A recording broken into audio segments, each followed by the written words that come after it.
قام رمضان ایمانا واحتسابا غفر له ما تقدم من ذنبه، تو سیام اور قیام جو ہے ان دونوں کا حق ادا ہو جاتا ہے۔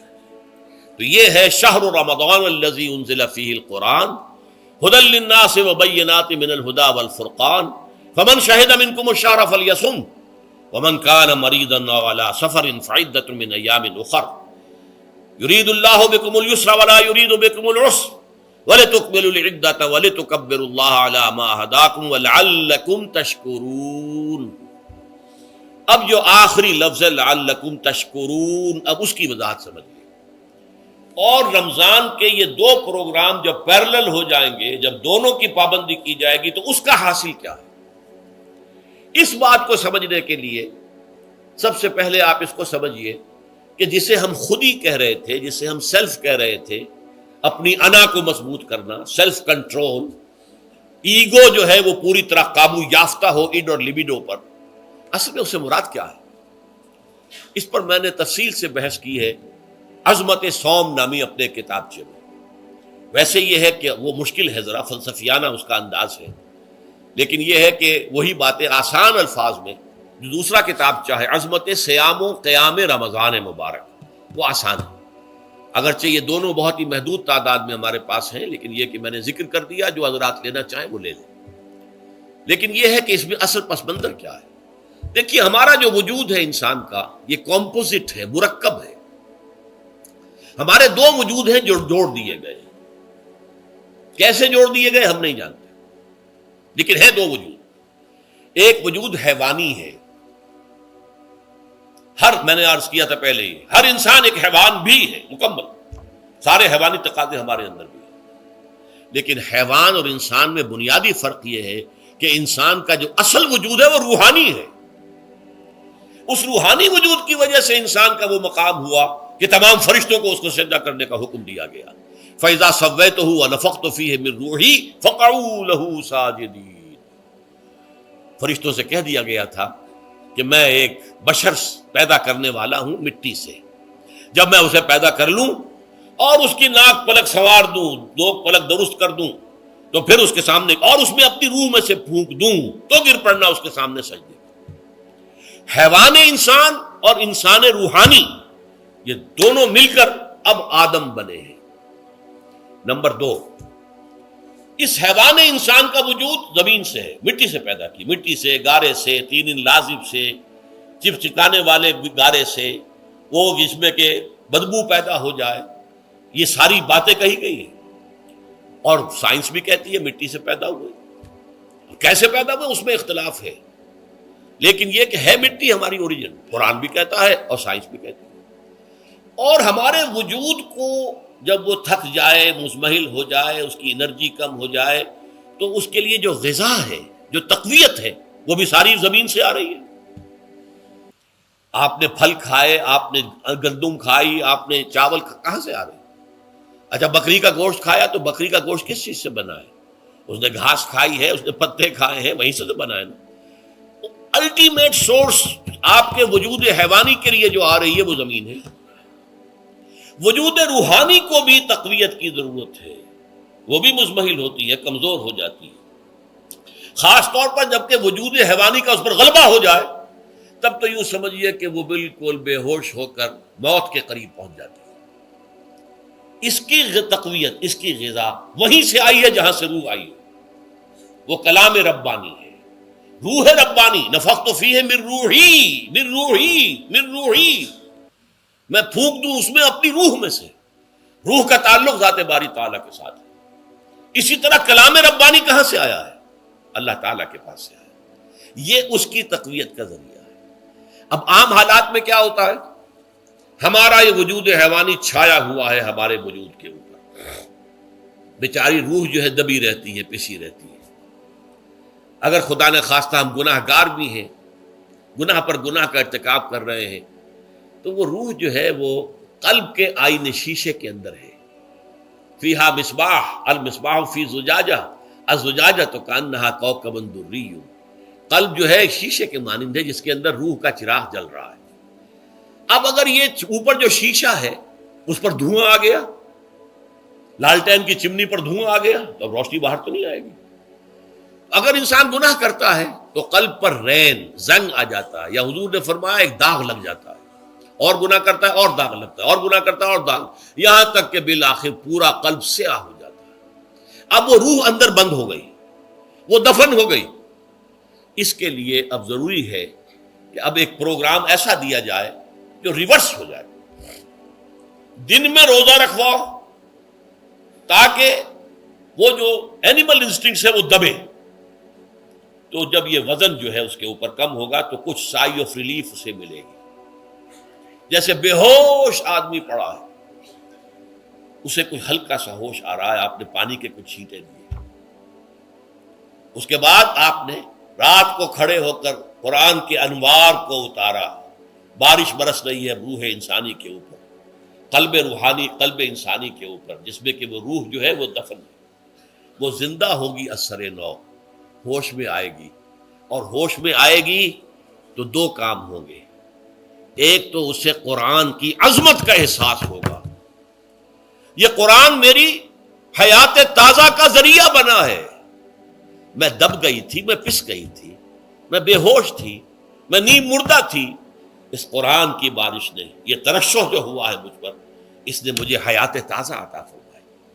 یہ جو قدر کا احساس ہوگا قرآن کا، لعلکم تشکرون، تاکہ تم قرآن کی عظمت سے واقف ہو۔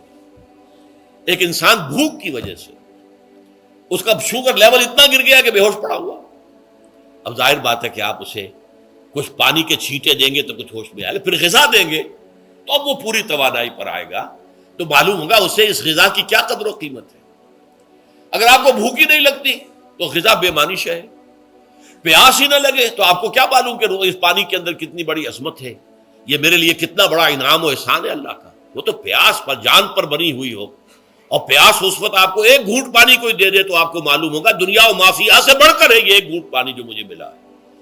اسی طرح جب روح دبی ہوئی تھی حیوانی وجود کے بوجھ تلے، جبکہ وہ نیم خابیدہ یا نیم بے ہوش یا بالکل بے ہوش تھی، وہ دن میں تو روزہ رکھ کر اس پر سے حیوانی وجود کا وزن کم کیا گیا، اسے ایک ریلیف ملی۔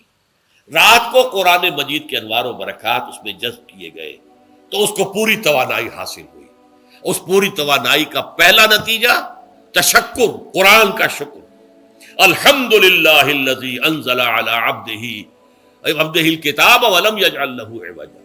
پھر وہ قلب کی گہرائیوں سے نکلے گا، سارا شکر اس اللہ کے لیے جس نے اپنے بندے پر صلی اللہ علیہ وسلم کتاب نازل کی، اور اس میں کوئی کجی نہیں رکھی، کسی طرح کی ایش پیچ نہیں۔ یا تبارک الذی نزل الفرقان علی عبدہ لیکون للعالمین نصیرا، بڑی بابرکت ہے وہ ذات جس نے اپنے بندے پر فرقان نازل فرمایا تاکہ وہ تمام جہان والوں کے لیے نذیر اور خبردار کرنے والا بن جائے۔ یہ قرآن کی عظمت کا احساس، اور ظاہر بات ہے جس قدر کسی نعمت کی قدر و قیمت کا احساس ہوگا اسی قدر تو آپ شکر ادا کریں گے۔ اگر آپ نے کسی بچے کے ہاتھ پر ہیرا رکھ دیا، اسے کیا پتا یہ ہیرا کس بلا کا نام ہوتا ہے، وہ سمجھے گا کانچ کا ٹکڑا ہے۔ لیکن اگر کوئی واقعتاً کوئی جوہر شناس ہو، جوہری ہو، اس کو آپ ہیرا دیں گے تو اسے معلوم ہے کہ مجھے کیا چیز دی گئی ہے۔ اس کے اندر جو شکر پیدا ہوگا وہ اس بچے کے اندر تو نہیں پیدا ہو سکتا جسے معلوم ہی نہیں۔ تو قرآن مجید کی اصل عظمت سے انسان واقف کب ہوگا؟ جبکہ اس کے ذریعے سے اس کی روح کو ایک حیات تازہ مل جائے، اور اس طرح وہ پروگرام ریورس ہو جائے جو عام طور پر چل رہا تھا، ساری توجہ اپنے جسم پر، اس کے تقاضوں پر۔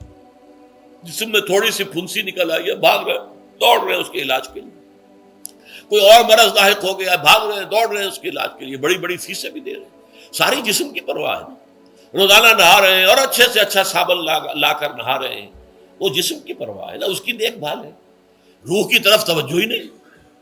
یہ ہے وہ بات جو کہی گئی ہے سورہ حشر میں، اور جسے علامہ اقبال نے پھر اپنے فلسفہ خودی کی اساس اور سورس قرار دیا ہے۔ وَلَا تَكُونُوا كَالَّذِينَ نَسُوا اللَّهَ فَأَنسَاهُمْ أَنفُسَهُمْ أُولَٰئِكَ هُمُ الْفَاسِقُونَ۔ دیکھو اے مسلمانوں، ان لوگوں کے مانند نہ ہو جانا جنہوں نے اللہ کو بھلا دیا تو اللہ نے انہیں اپنے آپ سے غافل کر دیا، اور یہی لوگ فاسق و فاجر ہیں۔ یہ سوال پیدا ہوتا ہے کہ انسان اپنے آپ سے کہاں غافل ہوتا ہے؟ کیا اپنے وجود حیوانی سے غافل ہوتا ہے؟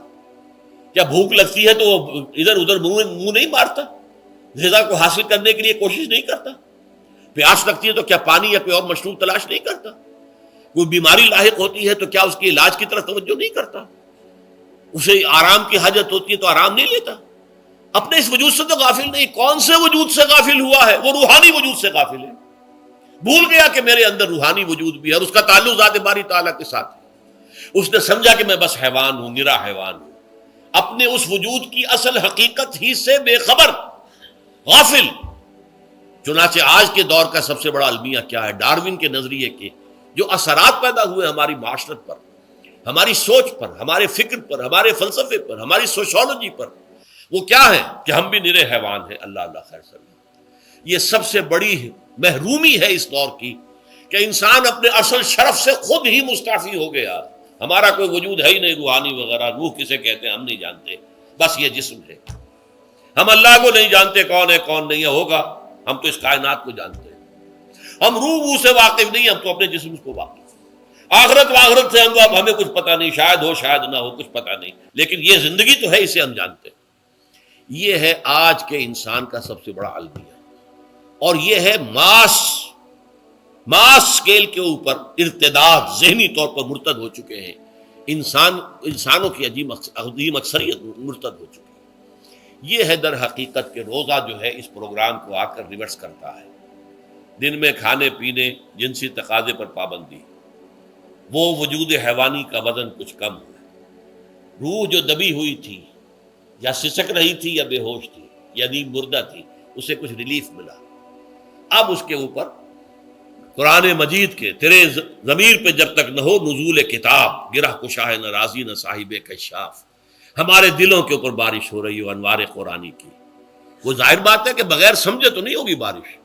وہ تو آپ کو سمجھ رہے ہوں گے تو بارش ہوگی، ورنہ تو یہ ہے کہ ٹھیک ہے، میں پہلے بھی عرض کر چکا ہوں، آپ کو ثواب تو ملے گا، لیکن یہ ہے کہ وہ اصل مقصد قرآن کی عظمت کا قلب کی گہرائیوں سے اعتراف جو ہے، اور اس پر اللہ کا شکر تو ادا ہوگا. لعلکم تشکرون. جبکہ قرآن مجید جو ہے آپ کے قلب کے اوپر نازل ہے، اس کا مفہوم نازل ہے. اچھا، اس کا دوسرا نتیجہ کیا نکلتا ہے؟ جب وہ روح جو ہے وہ ہوش میں آئے گی، اس کو حیات تازہ مل گئی، وہ اپنے اصل مرکز اور منبع اور سرچشمہ کی طرف جو ہے متوجہ ہوگی. عربی زبان کا ایک مقولہ ہے، کل شیء یرجع الی اصلہ. ہر شے اپنی اصل جڑ کی طرف جو ہے لوٹتی ہے. ہمارا وجود حیوانی زمین سے زمینی کی طرف لوٹتا ہے، یعنی مرنے کے بعد زمینی میں چلا جائے گا. اور نمبر دو، دنیا میں بھی زمینی خواہشات، زمینی تمنائیں، آرزویں وہ ہیں. ولکنہ اخلد الی الارض، جیسے کہ سورہ وہ کہا گیا ہے بلعام بن باعورہ کے بارے میں سورہ اعراف میں، وہ تو زمین ہی کی طرف دھنستا چلا گیا. ہماری روح کا منبع اور سرچشمہ ذات باری تعالیٰ ہے، وہ امر رب ہے، لہذا فوراً انسان اپنے رب کی طرف متوجہ ہوتا ہے. یہ اللہ کی طرف متوجہ ہو جانا اور پھر اس سے ہم کلام ہونا اور اس سے دعا کرنا، یہ ہے روزے کا اصل مقصد. جب سیام اور قیام رمضان مبارک کا دوہرا پروگرام ہوگا تو روح انسانی یا انسان کا حیوانی وجود اپنے مرکز کی طرف مائل پرواز تھا. حسن، اس کو کہہ لیجئے اپنے مرکز کی طرف مائل پرواز ہے. روح ہر شے اپنی اصل کی طرف لوٹتی ہے، لہذا یہ اللہ کی طرف متوجہ ہوگی. یہ اللہ تعالیٰ کی طرف متوجہ ہونے کا معاملہ دنیا میں رہا ہے کہ لوگ کہیں جنگلوں میں جا کر تپسیاں کر کے، غاروں میں بیٹھ کے، بڑی بڑی ریاضتیں کر کے کیا چاہتے تھے؟ مجھ کو ہے تیری جستجو، مجھ کو تیری تلاش ہے. خالق میرے کہاں ہے تو، مجھ کو تیری تلاش ہے. میں نے یہ نظم جو ہے تقریباً 6 سال جو ہے ہر روز صبح، ہمارا جو ہائی اسکول تھا اس میں جو صبح پریئر ہوتی تھی، لوگ سب جمع ہوتے تھے، پورا اسکول جو ہے اس کے ہمارے طلباء، تو یہ نظم جو ہے پڑھی جاتی تھی. مجھ کو ہے تیری جستجو، مجھ کو تیری تلاش ہے. خالق میرے کہاں ہے تو، مجھ کو تیری تلاش ہے. روح انسانی چاہتی ہے اللہ کا تقرب، اللہ کے قریب ہونا، اللہ سے رشتہ استوار کرنا. یہ وجود حیوانی حائل ہے اس کے راستے میں. یہ حیات دنیاوی اس کے لیے پنجرا بن گئی ہے. اس روح کے لیے یہ ایک در حقیقت ایک قید خانہ ہے.